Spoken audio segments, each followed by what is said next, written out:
He'll always be our servant, my sister said, and parents laughed at me, but I said stop. And I shocked them when I went and stopped paying their bills.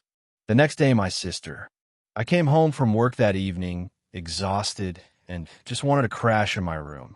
As I reached the front door, I heard laughter. Not the usual kind, this was different. It was evil.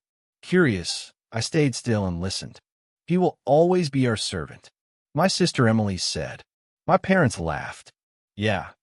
Can you believe he actually thought we'd appreciate him paying for everything? It's like he enjoys being used. My dad chuckled. My mom joined in. Remember last month when he worked overtime just to make sure we had enough for the mortgage? What a loser, Emily added.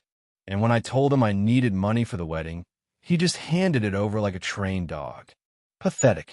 They laughed and went on, talking about all the times I had bailed them out, all the times I had sacrificed to make sure they were comfortable, and they thought it was funny. I felt sick. I pushed open the door and stepped inside. Their laughter stopped immediately when they saw me. You think this is funny?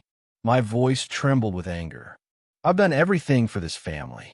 I paid your bills, put a roof over your heads, and this is what I get? Emily scoffed. Relax, you're overreacting. We were just talking. No, I snapped. You were laughing at me. You mocked me. You think I'm your servant? Fine. Let's see how you get along without your servant. They all stared at me. My dad rolled his eyes. Oh, come on, Terry. What are you going to do? Stop being a pushover? Please. I took a deep breath. Yes, that's exactly what I'm going to do. For now, I'm not going to pay for anything. The mortgage? That's on you. The utilities? Figure that out. And Emily? I turned to my sister. You better find another way to pay for your wedding because I'm out. The silence was thick. My mom looked stunned. My dad narrowed his eyes. Emily's face turned red. You can't do this. She shouted. Watch me. I said, oh, and that car you were using? That's mine. I'm taking it back. You're being selfish. My mother snapped. After all we've done for you, Dash. I laughed and shook my head. Everything you've done for me? What? Treating me like a bank? Using me until I had nothing? Emily panicked. Terry, please, let's just dash. But I was done. I packed a bag that night and left, ignoring her calls and texts. 1 week later, I was free for the first time in my life. No one called me to ask for money. No one was guilting me into solving their problems. I had my own space, my own bills, and my own life. It felt strange at first, like I was waiting for them to pull me back in. Then my phone started ringing. Aunt Linda was calling. Terry, I need to talk to you. It's about your parents. I ignored her. Then my uncle left a message. They need you, Terry. They're struggling. Then more messages. Cousins, distant relatives, people I hadn't spoken to in years. Your parents are sick, Terry. You can't just abandon them. They're behind on bills. They're suffering without you. I know you're upset, but family is family. I tried to ignore it. But then my mother called. She was crying. She told me that my father had gotten sick, that they were behind on everything, that Emily was totally overwhelmed. We don't know what we're going to do without you, Terry. Please just come home. I hesitated. Every part of me was screaming that this was manipulation. But then I thought, what if it's real? What if they really need help? So, after a week of freedom, I packed up and went back. When I got there, my mom hugged me like I had been gone for years. My dad patted me on the back like nothing had happened.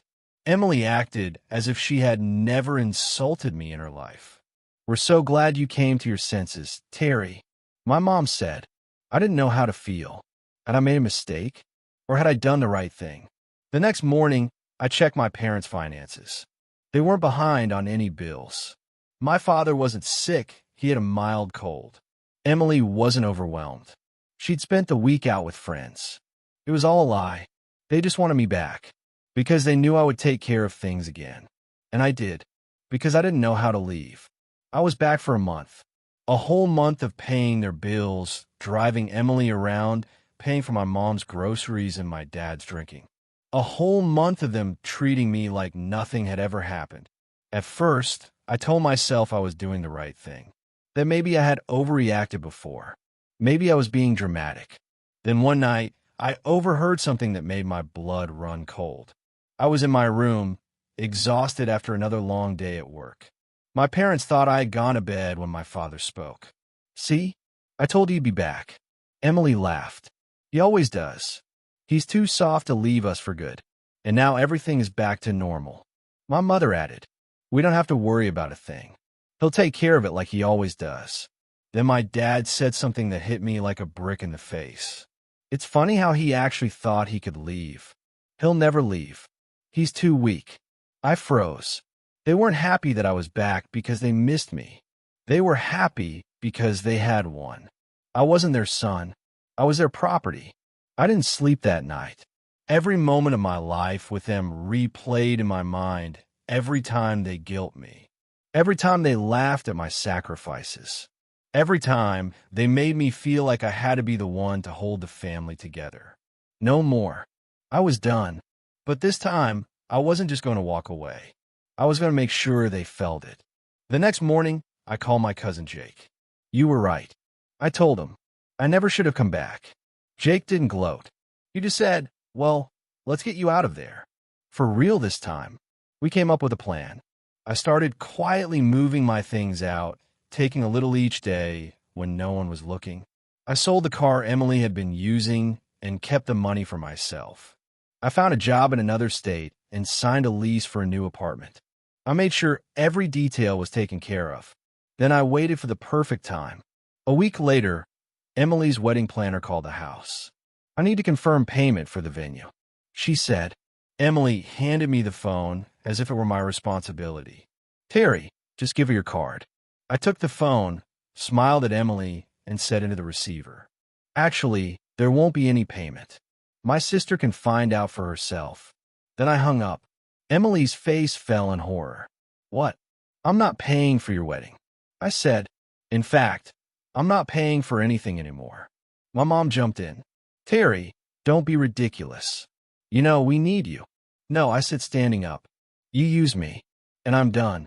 Emily's breathing became frantic. "Terry, you promised. If you don't pay, I'm going to lose the venue." I shrugged. "Sounds like your problem."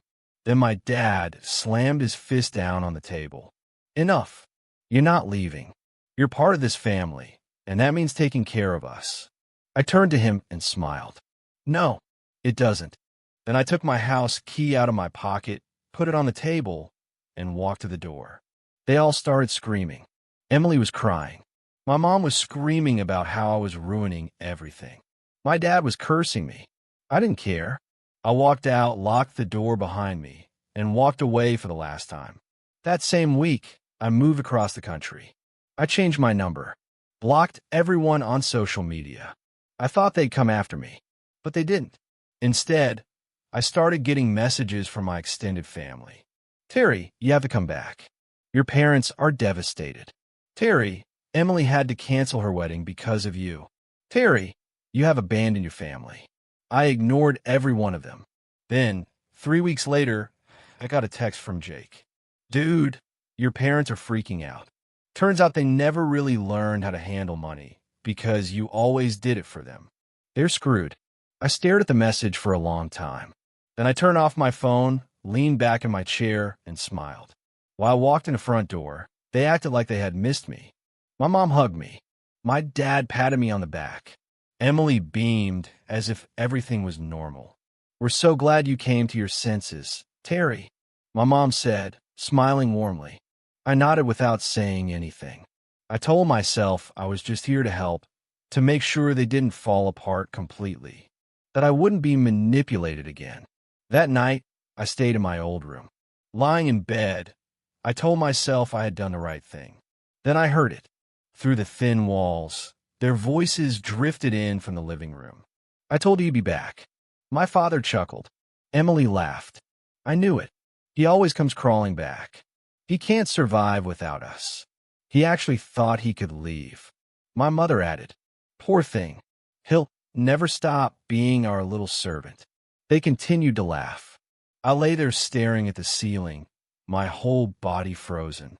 I should have been angry, I should have stormed in and confronted them. But I didn't, because in that moment I made a decision. I wasn't going to argue. I wasn't going to yell. I was going to make them pay. I didn't sleep that night. I lay there staring at the ceiling, listening to them laugh at me like I was some kind of joke, like I was an idiot for coming back. Maybe I was. But this time, I wasn't going to be their servant. This time, I wasn't going to let them use me. This time, I was going to destroy them from within. The next morning, I walked into the kitchen as if nothing had happened. Morning, I said casually. Emily was scrolling through her phone. My mom was making coffee, and my dad was going through his mail. They barely looked up. I could feel the complacency in the air. They thought they had one. Perfectly. I've been thinking. I started grabbing a cup from the cupboard. Since I'm back, maybe I should take another look at the finances. Help get things in order. My mother perked up immediately. Oh, honey, that would be wonderful. We're a little behind on some things, but I'm sure you can catch up. Behind? That was an understatement. When I left, they were already struggling. They had been living on my money for years, and now they were screwed. Yeah, I nodded. I'll take care of it. I made sure to sound just defeated enough, like I could slip back into my old role, like they could relax. They had no idea what to expect. The first thing I did was transfer every last cent out of the joint accounts. They had access to the emergency fund I had set up for them. Not anymore. I transferred it to my personal account and closed it. Next, I called the bank and removed myself as a cosigner on their credit cards. What if they defaulted? Not my problem. Then I canceled every bill that was in my named utilities, insurance, even the internet. And the best part? They didn't even notice. Because they weren't paying attention. They thought I had just fallen back in line. That I was back to taking care of everything like a good little servant.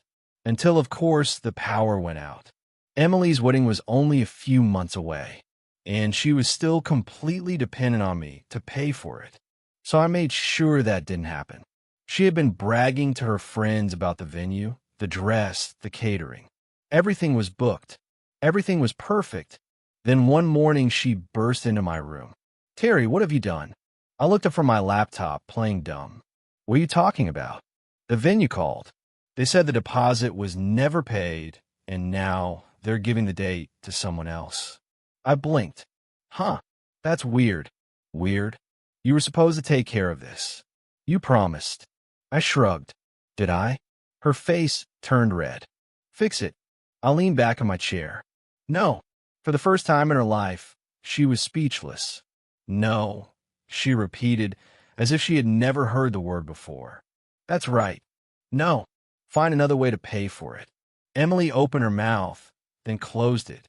Then, like a true narcissist, she stomped out of my room and went crying to my parents. I heard her crying, my mom gasping, my dad demanding to know why I was acting out again. I just smiled. I had already emptied their bank accounts. I had already cut off any financial safety net they had. Now, it was time to make them feel it. A few days later, I came home to complete chaos. The power was out. My mom was on the phone with the electric company, yelling at them. My dad was digging through a stack of overdue bills, muttering curses under his breath. Emily paced the living room, phone in hand. Adam's going to call off the wedding. He thinks I'm a mess. We can't even buy groceries. My mother whined. Terry, you have to fix this. I slowly looked around. The house was falling apart. They were falling apart. And they finally understood that they were nothing without me.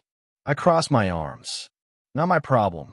My father slammed his fist down on the table. You ungrateful little. I cut him off. No, I'm done. I'm leaving. For good. My mother clutched her chest as if I had just stabbed her. Terry, you can't. We're your family.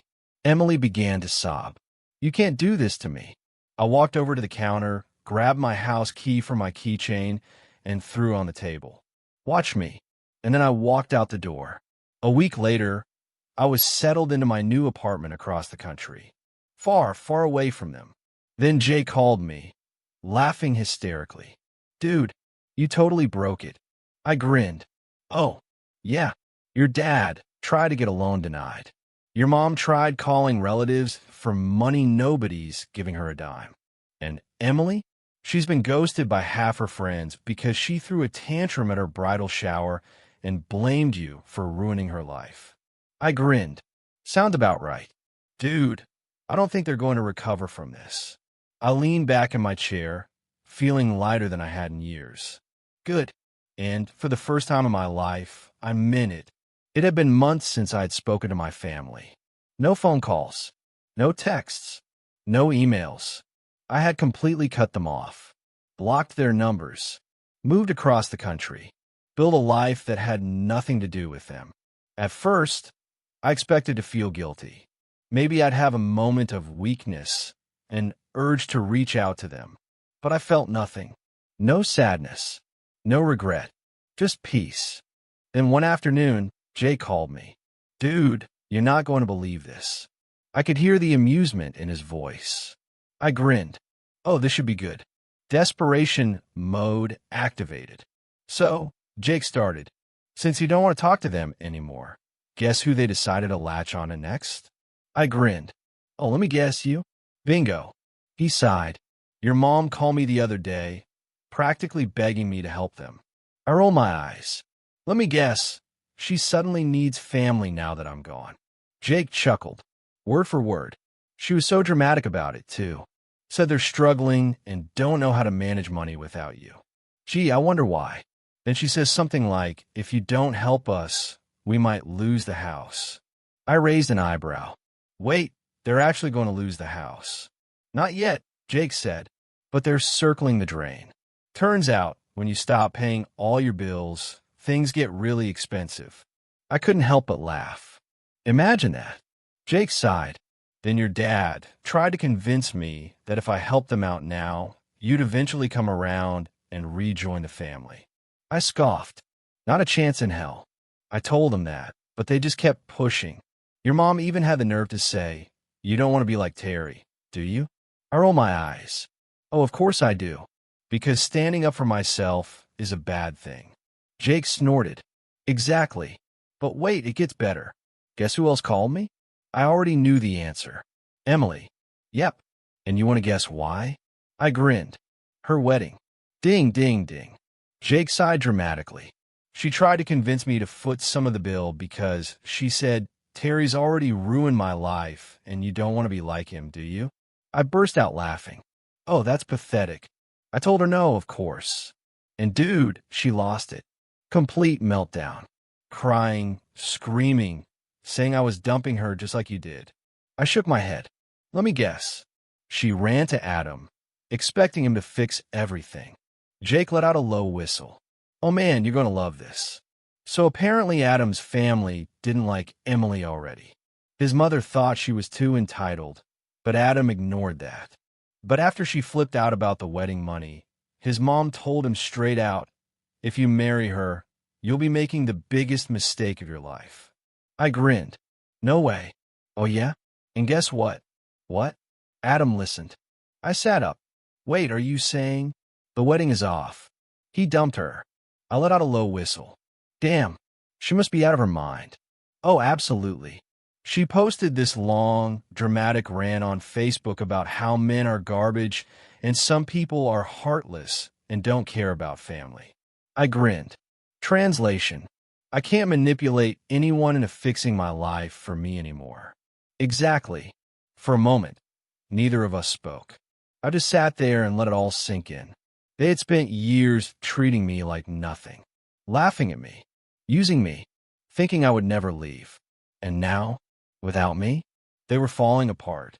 Jake sighed. So, do you feel bad about any of this? I thought about it. About how my parents were drowning in debt. About how Emily lost everything. About how they had tried to manipulate everyone around them to save them from the mess they had made. Then I smiled. Not even a little.